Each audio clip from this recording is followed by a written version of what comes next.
Hi viewers, welcome to our channel. ప్రస్తుతం మనతో పాటు దాము బాలాజీ గారు సీనియర్ జర్నలిస్ట్ ఉన్నారు. వారితో ఒకసారి మాట్లాడదాం. సార్ నమస్కారం సార్. నమస్తే. సార్ యాంకర్ స్వేచ్ఛ సూసైడ్ చేసుకొని చనిపోయిన తర్వాత వాళ్ళ పేరెంట్స్ వర్షన్ మనం విన్నాం. అంటే పూర్ణచందర్ పైన ఆరోపణలు చేశారు. ఆ తర్వాత పూర్ణచందర్కు రియాక్ట్ అయ్యి ఒక లెటర్ రిలీజ్ చేశారు. వాళ్ళ పేరెంట్సే దీనికి కారణం అన్నట్టు ఆయన వర్షన్ చెప్పుకొచ్చారు. ఇప్పుడు పూర్ణచందర్ వైఫ్ స్వప్న కూడా బయటకు వచ్చి ఒక వీడియో రిలీజ్ చేశారు. మరి ఆ వీడియోలో ఏముంది, ఆమె వర్షన్ ఏంటి, ఆమె ఏం చెప్తుంది సార్ స్పెషల్గా? ఇందులోకి ఒక కొత్త పాత్ర ఎంటర్ అయినట్టు ఈ స్టోరీలకు మనకు అర్థమవుతుంది. ఎందుకంటే ఇప్పటివరకు ఏం జరిగిందని చూస్తే బేసిక్గా స్వేచ్ఛ ఆత్మహత్య చేసుకున్న తర్వాత వాళ్ళ నాన్న కానీ అమ్మ కానీ పూర్ణచంద్రని దీనికి కారణమని ఆరోపించారు. ఆ తర్వాత పూర్ణచంద్ర ఒక లెటర్ రిలీజ్ చేశాడు. ఆ లెటర్లో స్వేచ్ఛకి నాకు ఎటువంటి విభేదాలు లేవు, నేను చాలా బాగా చూసుకున్నాను. స్వేచ్ఛ కూతురు అరణ్య, ఆ అమ్మాయిని కూడా నేను ఒక కన్న తండ్రి స్థానంలోకి వెళ్ళి ఆ అమ్మాయి బాగోగులు, చదువుకు సంబంధించిన ఫీజులు, ఆ అమ్మాయిని కేంద్ర విద్యానిలయంలో చేర్చడం, ఇవన్నీ కూడా నేను చేశాను. అలాగే ఫంక్షన్ కూడా 5 లక్షలు పెట్టి ఆ అమ్మాయికి మెచ్యూర్ ఫంక్షన్ చేశాను. సో వాళ్ళ నాన్న ఒక మాట అన్నాడు, అదేంటంటే ప్రతి 2 సంవత్సరాలకి ఒక వ్యక్తిని తీసుకొచ్చి ఇతనే మీ అల్లుడు అని పరిచయం చేస్తావు, నేను తలదించుకోవాల్సి వస్తుంది, నేను పీడిఎస్లో పనిచేస్తాను, నాకు గౌరవం ఉంది అని ఆయన మాట్లాడడం. సో ఇది ఆ అమ్మాయిని హర్ట్ చేసింది అని చెప్పాడు. ఒక రకంగా ఇండైరెక్ట్గా స్వేచ్ఛ ఆత్మహత్యకి వాళ్ళ నాన్న కారణం. ఇంకా బ్రాడ్గా చెప్పాలంటే వాళ్ళ అమ్మ నాన్న కారణం. చిన్నప్పుడే ఆ అమ్మాయిని 6 నెలల వయసులోనే వాళ్ళ బంధువుల ఇంట్లో వదిలేసి వీళ్ళు ఉద్యమాల్లోకి వెళ్ళిపోయారు. అప్పటి నుంచి అమ్మాయి బాధ ఉంది. అట్లాగే అమ్మాయికి మానసిక సమస్యలు కూడా ఉన్నాయి. డాక్టర్ దగ్గరికి కూడా నేను అనేకసార్లు తీసుకెళ్ళాను. మొన్న కూడా అరుణాచలంకి తీసుకెళ్ళమంటే తీసుకెళ్ళాను. ఇదంతా అతను చెప్పాడు. దీని తర్వాత ఈ లెటర్ బయటకు వచ్చిన తర్వాత స్వేచ్ఛ కూతురు అరణ్య మీడియాతో మాట్లాడుతూ నన్ను అబ్యూజ్ చేశాడు, నన్ను బ్యాడ్ టచ్ చేశాడు కొన్ని ప్లేసుల్లో. సో అట్లాగే మా అమ్మను నన్ను కలవనిచ్చేవాడు కాదు, ఒక రకంగా మేము ఇద్దరం ఎనిమిస్లాగా ఉండేవాళ్ళం, ఇదంతా కూడా ఆ అమ్మాయి చెప్పింది. దాని తర్వాత డ్రామాటిక్గా మొన్న నైటు అర్ధరాత్రి దాటిన తర్వాత పూర్ణచంద్ర వాళ్ళ అడ్వకేట్స్ శ్రవణ్తో కలిసి వెళ్ళి చిక్కడపల్లి పోలీస్ స్టేషన్లో సరెండర్ అయిపోయాడు. దాని తర్వాత అక్కడ చిక్కడపల్లి ఏసీపీ రమేష్ కుమార్ మీడియాతో మాట్లాడుతూ ఇతను కన్ఫెస్ చేశాడు, నా వల్లనే ఆమె చనిపోయింది, నేను 2009 నుంచి ఆమెకు పరిచయము, అప్పుడు ఆ తర్వాత అప్పటికే ఆమెకి ఒక హస్బెండ్తో విడాకులైంది. దాని తర్వాత 2016-17 విడాకులకి నేనే కారణము, నేనే చెప్పాను నువ్వు నీ హస్బెండ్తో విడాకులు తీసుకో, నా భార్య దగ్గర నేను కూడా విడాకులు తీసుకుంటాను, మన ఇద్దరం పెళ్లి చేసుకుందామని నేను చెప్పాను. నేను చెప్పడం వల్లే ఆమె విడాకులు తీసుకునింది. దాని తర్వాత నేను మోసం చేశాను, నేను నా భార్యకు విడాకులు ఇవ్వలేదు.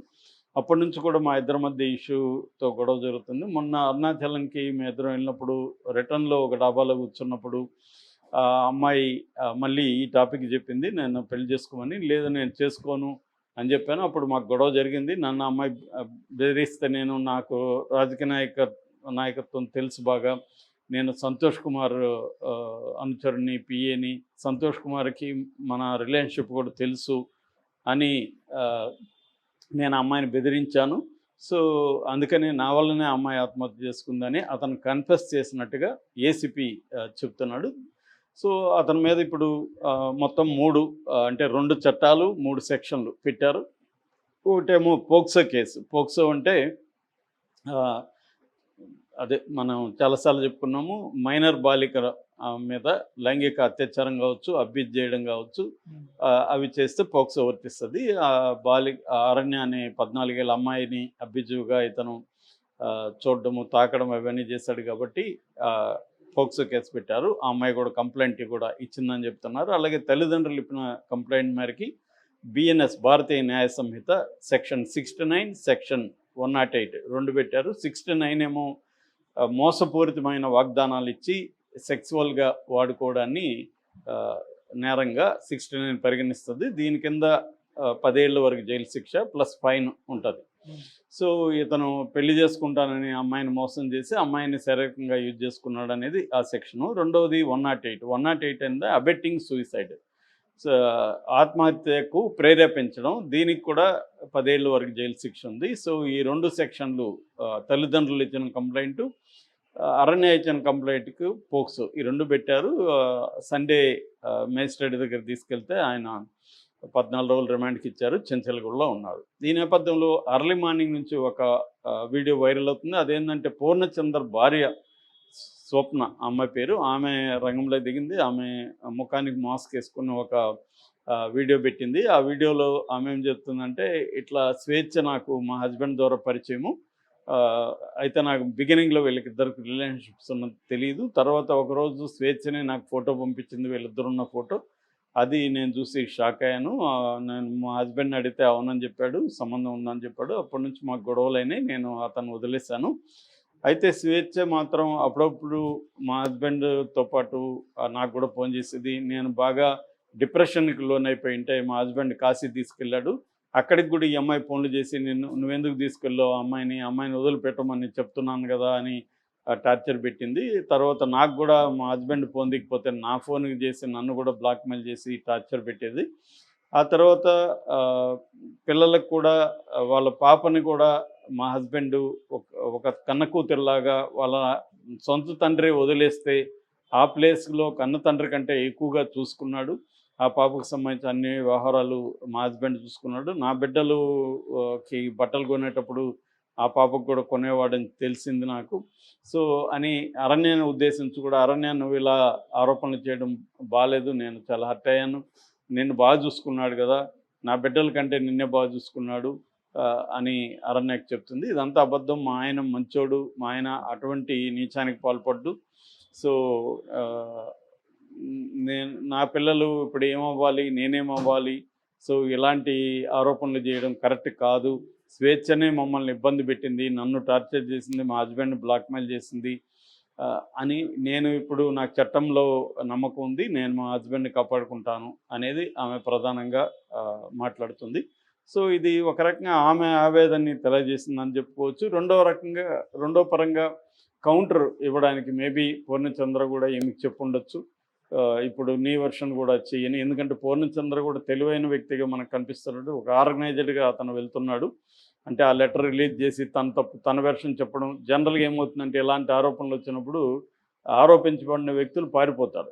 పారిపోయి కొద్ది రోజులు ఎక్కడో ఉండి వాళ్ళని పోలీసులు పట్టుకొని ఇవన్నీ జరుగుతాయి. కానీ ఈ అబ్బాయి క్లారిటీగా ముందు పబ్లిక్ డొమైన్‌లో తన మీద జరుగుతున్న ఒక ప్రచారాన్ని కౌంటర్ చేయడం కోసం తన వెర్షన్ ఏంటో 5 పేజీల్లో డీటెయిల్‌గా రాశాడు. అందులో ఓపెన్‌గానే కన్ఫెస్ అయ్యాడు. ఎక్కడ ఇది చేయలేదు. అయితే తన మీద వచ్చిన నేను అమ్మాయి ఆత్మహత్యకి కారణం అనే వెర్షన్‌ని అతను ఖండించి, తల్లిదండ్రులే కారణం అనే దానికి ఒక నెరేటివ్‌ని అతను బిల్డప్ చేశాడు. సో, దానికి కొంత వాళ్ళ నాన్న మాట్లాడిన దాంట్లో కూడా కొంత కనబడుతుంది. ఎందుకంటే 5 ఏళ్లుగా ఈ అబ్బాయిని మాకు పరిచయం చేయలేదు. మేము ఇన్వాల్వ్ అయితే సూసైడ్ చేసుకుంటాను బెదిరించింది. అవన్నీ వాళ్ళ నాన్న కూడా చెప్పడం వల్ల ఈ అబ్బాయి వెర్షన్ కూడా కొంతమందికి కన్విన్సింగ్‌గా అనిపించింది. ఆ తర్వాత ఆ అబ్బాయి సరెండర్ అవ్వడం కూడా అర్ధరాత్రి పోయి సరెండర్ అవ్వడం అంటే అర్థం మీడియాలో ఒక అనవసరంగా అతని విజువల్స్ రావడం ఇష్టం లేకుండా అర్ధరాత్రి పోయి సరెండర్ అయ్యాడు. సో, అడ్వకేట్‌ని తీసుకెళ్ళాడు. దానివల్ల ఏమవుతుందంటే అనవసరమైన ఇంకొక డ్రాగ్ కాకుండా కట్ చేశాడు. దాని తర్వాత ఈరోజు ఎప్పుడైతే అతనికి కూడా తెలియదు కదా, పోక్సో పెడతారని సరెండర్ అయినప్పటికీ తెలీదు. సో, వాళ్ళు ఏంటంటే పోక్సో పెడితే స్ట్రాంగ్‌గా ఉంటుంది. ఈ మామూలుగా అబెట్టింగ్ సూసైడ్ పెద్దగా నిలవదని వాళ్ళకి కూడా అడ్వైజ్ ఇచ్చినట్టున్నారు స్వేచ్ఛ పేరెంట్స్‌కి కూడా. సో, వాళ్ళు కూడా అడ్వకేట్ సలహా తీసుకొని పోక్సో కేసు కరెక్ట్‌గా ఉంటుందని చెప్పి ఈ అమ్మాయి దగ్గర అది పెట్టించడం కనిపిస్తుంది. సో, ఇప్పుడు దీన్ని పోక్సో కేసుని లీగల్‌గా ఎదుర్కోవడం ఒకటైతే, మళ్ళీ సమాజపరంగా ఇప్పుడు అరణ్య చెప్పింది మళ్ళీ వైరల్ అవుతుంది కాబట్టి, దాన్ని కౌంటర్ చేయడానికి తన వల్ల ఇప్పుడు కాదు కాబట్టి, తను భార్యను రంగంలోకి దించినట్టుగా మనకు అర్థమవుతుంది. సో, భార్య వచ్చి అలా నువ్వు ఎలా చెప్తావు, ఎప్పుడు నిన్ను కన్నబిడ్డలాగానే కదా చూసుకున్నాడు, ఇలాగా చెప్తావు, నువ్వు చెప్పింది కరెక్ట్ కాదు, నీకు ఎవరన్నా చెప్పించారేమో అని ఈఎంఐ వెర్షన్ తీసుకురావడం వల్ల, అంటే ముందు అసలు కన్ఫ్యూజ్ చేయడం, జనాల అభిప్రాయాల్ని ఏది కరెక్టు తేల్చుకోలేని ఒక కన్ఫ్యూజన్లోకి ఫస్ట్ నెట్టడం. రెండోది నా ఓపెన్గా వీళ్ళు తప్పించుకొని ఎలా ఇష్యూ నుంచి పారిపోకుండా ఇష్యూని ఫేస్ చేసి నిలబడ్డం. ఇటు పబ్లిక్ ఒపీనియన్, ఇటు లీగల్గా. ఈ రెండు ఎప్పుడైనా కూడా ఇవే జరుగుతాయి. పబ్లిక్ ఒపీనియన్ ఒకటి ప్రెడామినెంట్గా ఉంటుంది. నిజానికి లీగల్ డీల్ చేయడం ఎప్పుడైనా ఈజీనే. ఈ పబ్లిక్ పర్సెప్షన్లోకి ఒక వెర్షన్ వెళ్ళిపోయినప్పుడు దాన్ని డీల్ చేయడం కష్టం. అందుకని మేబీ అతను మీడియాలో ఉండడం, రాజకీయాల్లో యాక్టివ్లో ఉండడం వల్ల అతనికి ఈ విషయాల మీద అండర్స్టాండింగ్ ఉంది. సో అతను ఒక వైఖరిని తీసుకెళ్తున్నాడు. ఇది ఫైనల్గా కొంతమంది ఏమంటున్నారంటే బ్యాక్ ఛానల్లో సెటిల్మెంట్లు అయిపోతాయి, ఫైనల్గా ఏం జరగదని కొంతమంది అంటున్నారు.